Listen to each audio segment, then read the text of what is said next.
Oh my goodness, welcome to this presentation. Anyway, I'm not gonna introduce myself. You already know who I am if you landed on this website. So I'm gonna dive into this case study scenario. This case study, I believe it's about maternity, labor, and delivery. So we're gonna go over it. You're gonna love it. I'm gonna transfer everything I know about clinical judgment and critical thinking. So what is going on in my head, the algorithm, then I'm gonna share it with you so that you understand what do we mean by clinical judgment and critical thinking. Now, when it comes to content, I'm not gonna go heavy on content. In this case study, the objective is to walk you through the case study, how my brain works and how your brain should work to actually answer this question or this case correct, all right? So every unfolded case study is composed of 6 questions, all right? And it's called unfolded because every time you click the arrow, you unfold the new question. By the way, if you don't follow me on Instagram, AlphaSlice is my personal account, NCLEX Bank is the NCLEX page, where you can see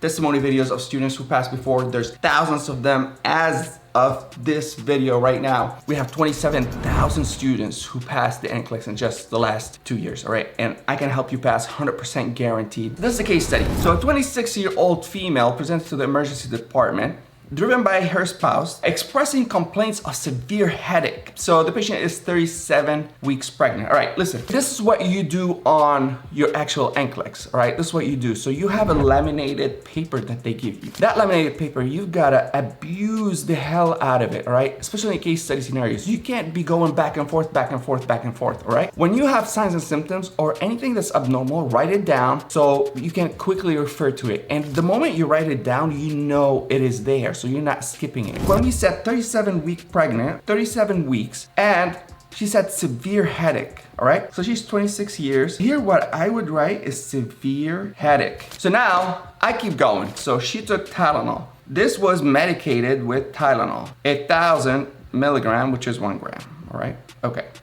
She rates her pain 9 out of 10, all right, 9 out of 10. The patient endorses only slight less fetal movement, all right, fetal movement, right? So fetal movement, I'm gonna write FM decreased, all right? So slightly less fetal movement and denies any vaginal bleeding, leaking of fluids, or contraction. Also notable, upon exam, the patient has +3 pitting edema, so you got +3 and +3 brisk reflexes. That is the subject, that's the nurse note, that's the subject of the question so far, right?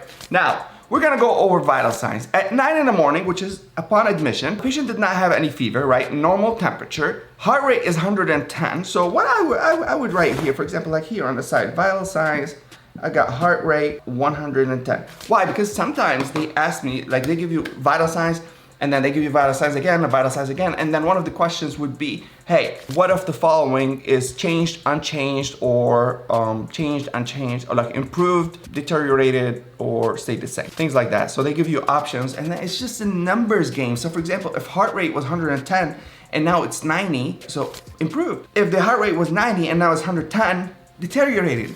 If the heart rate was let's say 70, and now it's 80. A lot of people make a mistake on that and you say improved. Do not say improved because the normal heart rate is from 60 to 100. So if it went from normal to normal, that means it's unchanged, right? So if it went from 70 to 80, that's unchanged. Do not make that mistake and say it improved, all right? Improved what? It was normal, it's still normal, all right? Keep that in mind. Respiratory rate is 23. She's pregnant, right? And then you got blood pressure, oh my goodness. So definitely the patient is hypertensive. She has extreme high blood pressure and that needs to be addressed immediately, all right? Now, pulse oximeter is 98% on room air, which is normal. So this is the first question, you ready? Which of the following findings require immediate follow-up? Now, this is a SATA question, all right? Now, with SATA questions, I want to tell you there's a strategy, all right? We already know it. If you don't know it, hey, you've got to be part of the AlphaSlice family. But regardless, a SATA question, how do you solve it? You solve it with a true-false strategy. What does that mean? It means you read the first option. You don't read all options.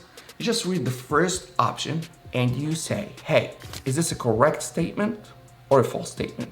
That's it.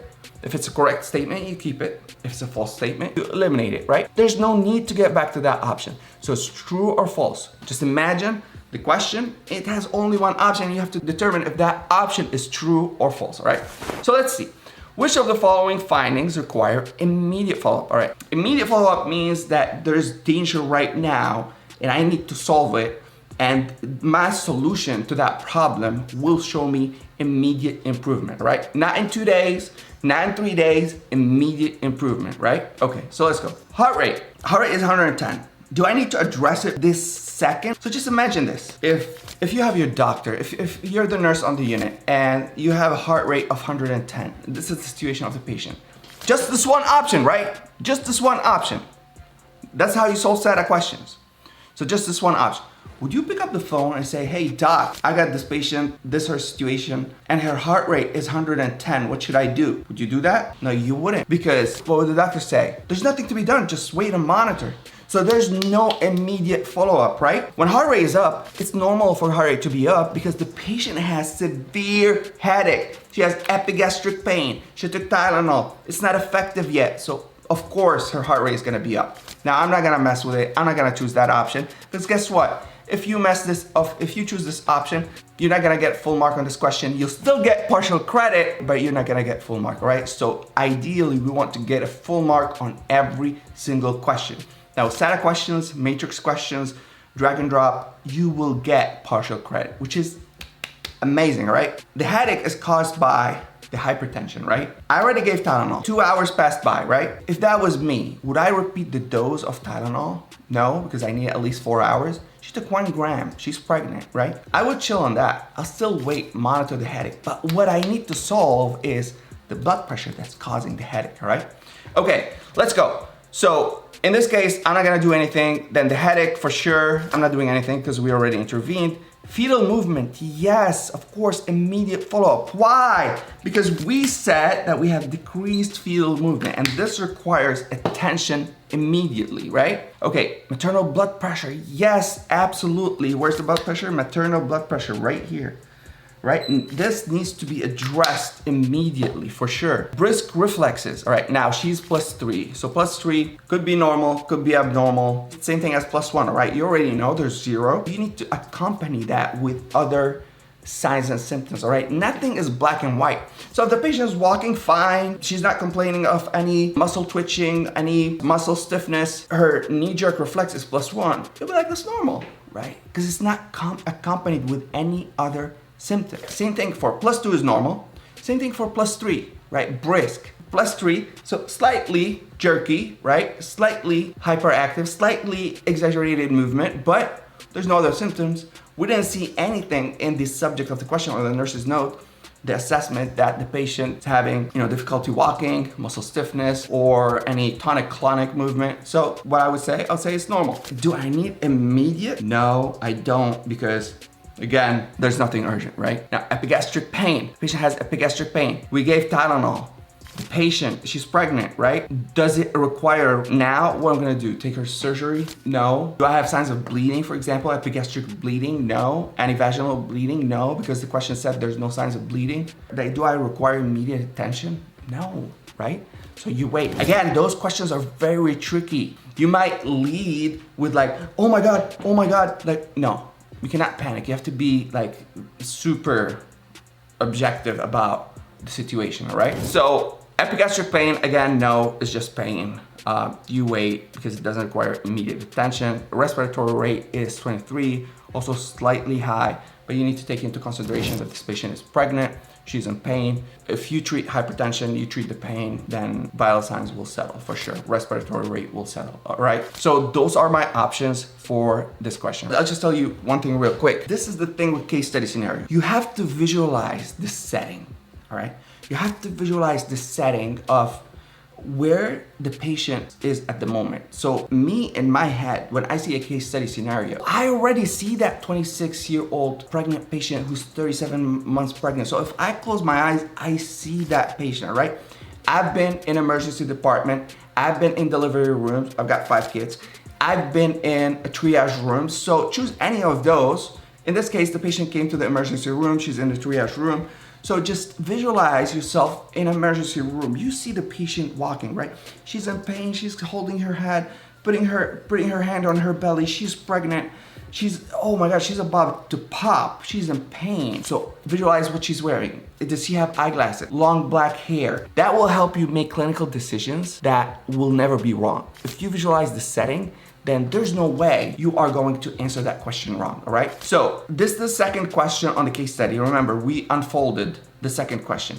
Now, with my case studies on any of my programs or right now, if there's any new entry, so my team highlights it in blue so that you do not miss it. Now, on your NCLEX, you have to pay attention. So in the previous one, there was only 9 a.m. progress note. So if there's 9:45 or 10, you have to pay attention because all of them are the same color. Now, on my program, as I said, everything new is gonna be highlighted in blue, all right? Now the question says, from the list of patient findings, select all findings that are consistent with disease processes of placental abruption, preeclampsia, and maternal heart failure. So now, so far, with what you saw, the patient is 37 weeks. She has mad severe headache. What are those symptoms accompanied with? Fetal heart rate is slightly decreasing. So what are those? Peripheral edema. So if you want to diagnose the patient, what would you say? What's going on with her? So for me, as the case study is advancing in my head, I'm like, what is this patient having? Sometimes you won't be able to know until like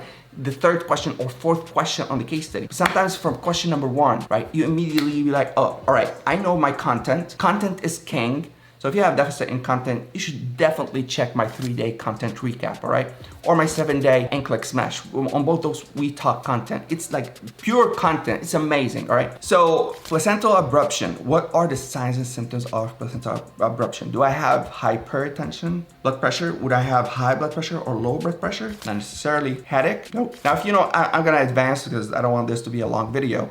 You can do it on your own. You can Google signs and symptoms and you can learn more about content, all right? But I'm just gonna tell you, you don't see lower extremity swelling. You don't see epigastric pain. But I'm just gonna tell you, you don't see lower extremity swelling.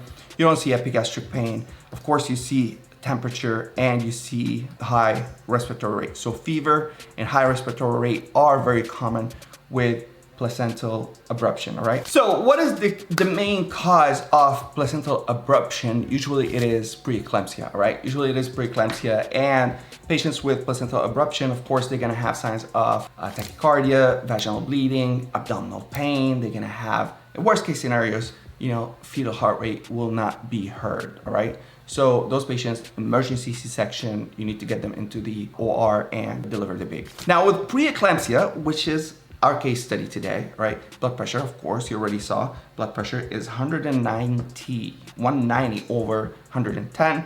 Headache, for sure. Lower extremity swelling, yes.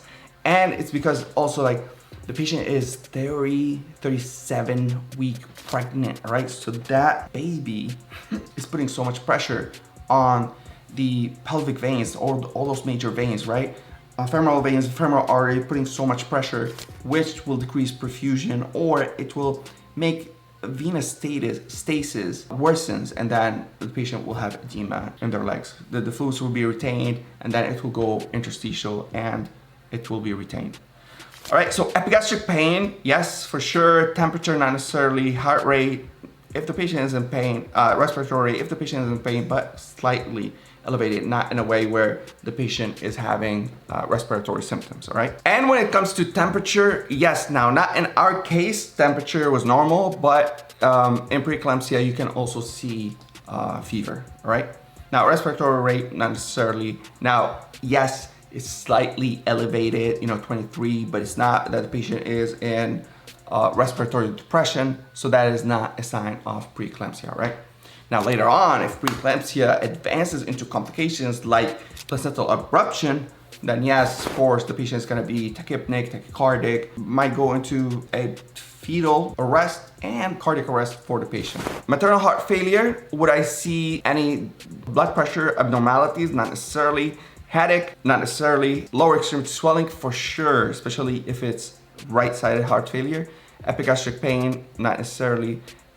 Fever and tachypnea, for sure. Those are signs of heart failure. Again, I'm gonna make a video and talk about a little bit of content, just a follow-up. Now, on my programs, for example, the Netflix of NCLEX, when we talk about a case study, first, I'll let you do it on your own because I want you to experience doing a case study on your own.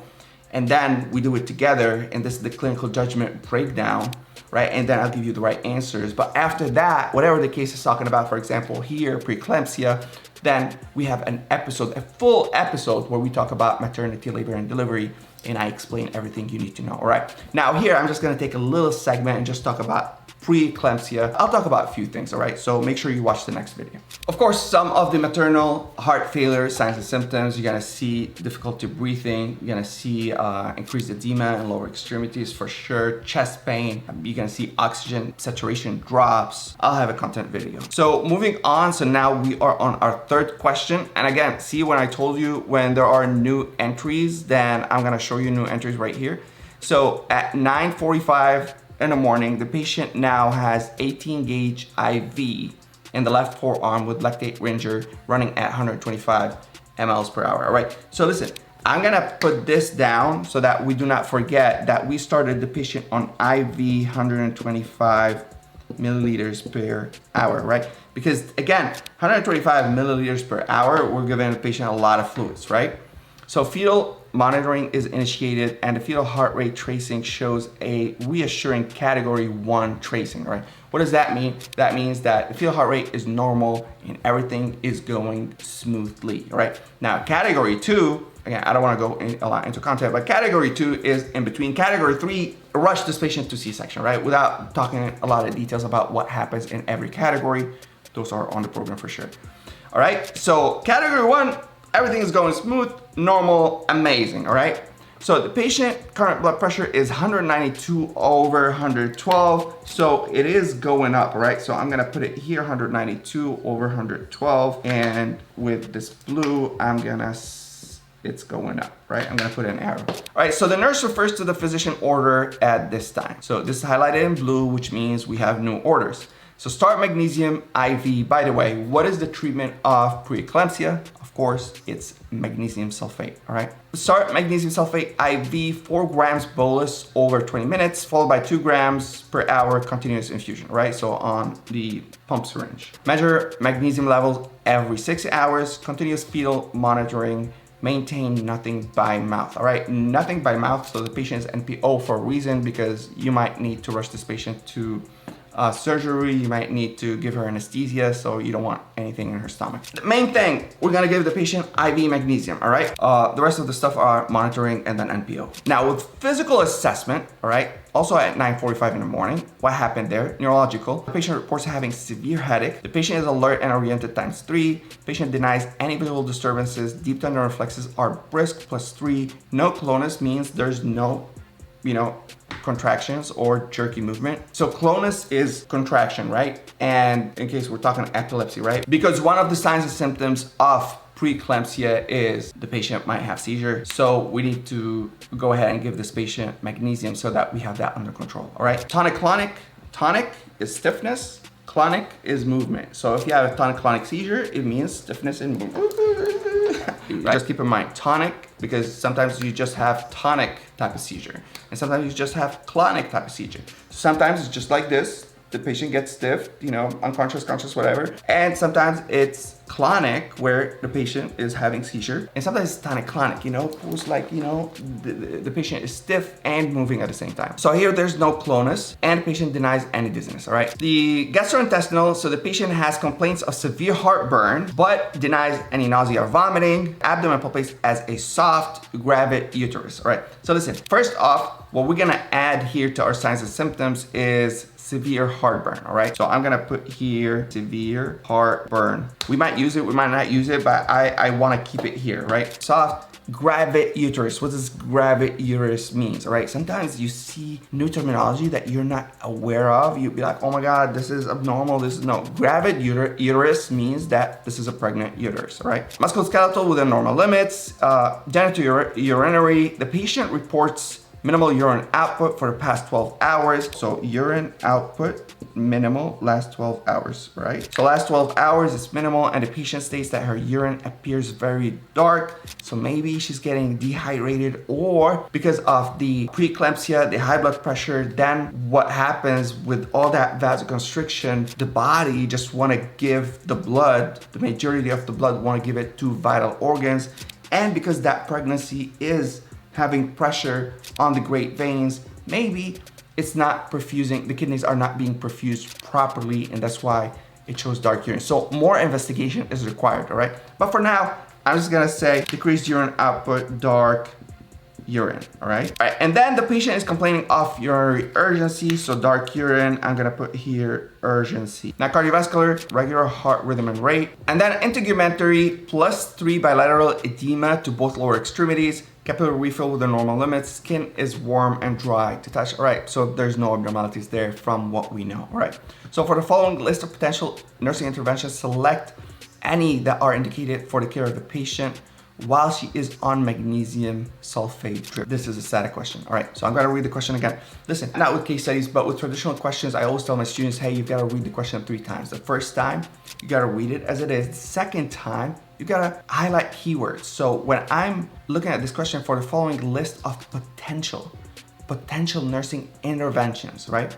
So what I'm gonna do, intervention. Select any that are indicated for the care of the patient while she's on magnesium sulfate drip. So those are keywords. Then if I wanna rephrase the question in my head, which is the third time, I rephrase it in my own words and I say, all right, so now without looking at the question, so I say, all right, so this patient, this is the situation, right? I'm gonna start her on IV drip. So what are potential interventions that I need to do, all right? So now you rephrase the question. Assess headache every 2 hours. Again, you don't need to assess headache every 2 hours. It could be with vital signs, you assess pain, which is every 4 hours, but every 2 hours, the headache is a tertiary cause to a second problem, that is to hypertension, and hypertension is caused by pre-eclampsia, right? That will be resolved. The headache will be resolved if I resolve those issues. So I'm not gonna intervene for the headache right now. So again, what does the question say? It says potential interventions, all right? By the way, what's the antidote for magnesium sulfate in case the patient went into magnesium toxicity, right? It's calcium gluconate. So always keep that in mind. You've gotta learn your antidotes. Especially if there's a drug that has an antidote, you should know it by heart, all right? Assess deep tendon reflexes every 2 hours, 100% for sure. Auscultate lung sounds every 1 to 2 hours. Yes, I need to auscultate lung sounds. Why? Now you tell me, hey Mo, but the patient is not having any respiratory problems. Why do I need to keep an eye on that? Hey, listen, this is why. Do not forget that we are giving the patient 125 milliliters of IV fluids, all right? Now, you're giving this patient 125 milliliters of IV fluids. Remember, the urine output is low in the last 12 hours. The kidneys might be affected and they're not producing urine as possible. What's gonna happen with all that fluid is gonna retain in the body, yes? Peripheral edema is gonna increase. What else is gonna increase? The fluid is gonna retain in the lungs, right? That's why you need to auscultate the lungs and make sure that lung sounds are normal. Otherwise, if you don't pay attention to that and the patient goes through heart failure, it's a disaster, all right? So yes, absolutely, I need to auscultate lung sounds every 1 to 2 hours. Monitor blood pressure every hour, of course, because we have a blood pressure problem. It's going up, right? So evaluate edema every 1 to 2 hours. Okay, now, this is an existing problem, right? It's +3. It can go to +4. But again, potential intervention. This is what I'm looking for. So what are you gonna do for the patient if edema went from +3 to +4? So imagine this. This is a static question. So with every question, I'm gonna call the physician and I'm gonna say, hey doc, peripheral edema went from +3 pitting edema to +4 pitting edema, right? And he's gonna like say, okay, and do you have any other problem? What about the kidneys? What about this? What about that, right? So solely the edema, to evaluate edema every 1 to 2 hours is not necessary, right? And then let's say you evaluated it. Let's say you wanna give Lasix, right? And then you give Lasix. You're not gonna have an immediate effect where the patient is gonna lose. First off, remember the question said nursing intervention, right? Yes, medication is nursing intervention, but if you are requiring an order from a physician, I don't know if that is nursing intervention, right? So nursing intervention is different. What I'm trying to say is you will not be able to improve the edema right now. It's gonna take time. It's gonna take 12 hours, 24 hours, a day or two for that edema to subside. And to be honest, it won't subside until you resolve the preeclampsia situation and maybe until the patient goes ahead and deliver, right? We already know what happens during pregnancy. Those feet are gonna be swollen elephant feet until that patient delivers, all right? So I would not evaluate edema, right? Monitor magnesium levels. Do I need to do that? Yes, that is in the order, right? Every 6 hours. So I need to keep an eye, especially I started the patient on magnesium drip. So I need to make sure that that patient does not go into toxic levels, right? You need to monitor for magnesium toxicity, right? Now, what are the signs and symptoms of magnesium toxicity? Of course, we've got lethargy. The patient will be super lethargic. We've got overactive reflexes, right? +4, boom, boom, boom, all over the place. You'll be testing the patient. She'll be kicking you. Of course, we got decreased heart rate and fusion, breathing problems.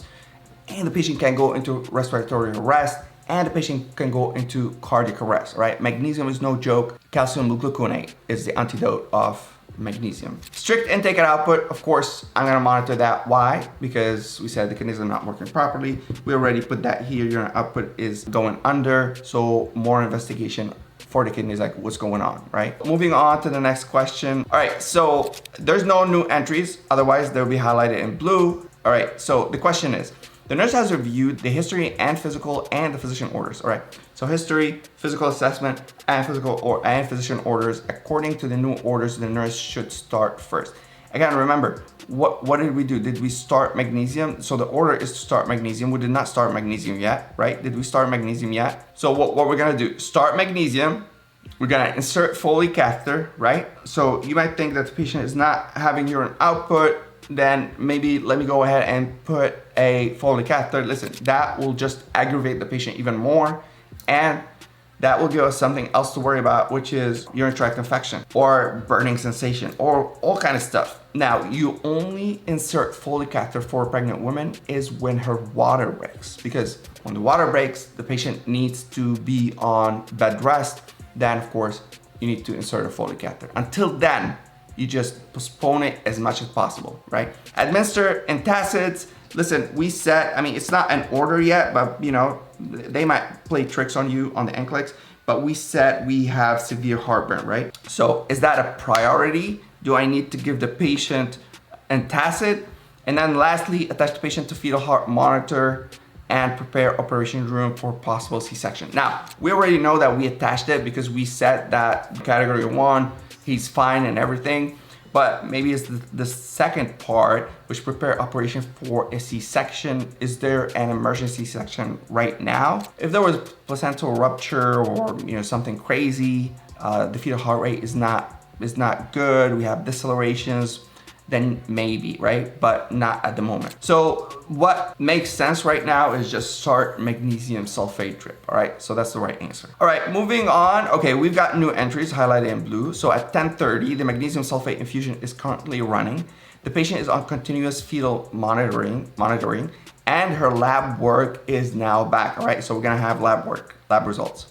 So at 1600, which is like later in the afternoon, that's 5 hours later, right? The patient is now complaining of feeling very lethargic and having difficulty keeping her eyes open. All right, now the patient is feeling lethargic. Remember what we said about signs and symptoms of magnesium toxicity? The first thing we said is lethargy. The patient will start feeling lethargy, right? Just for you to know, normal magnesium level is from 1.2 to 2.4, right?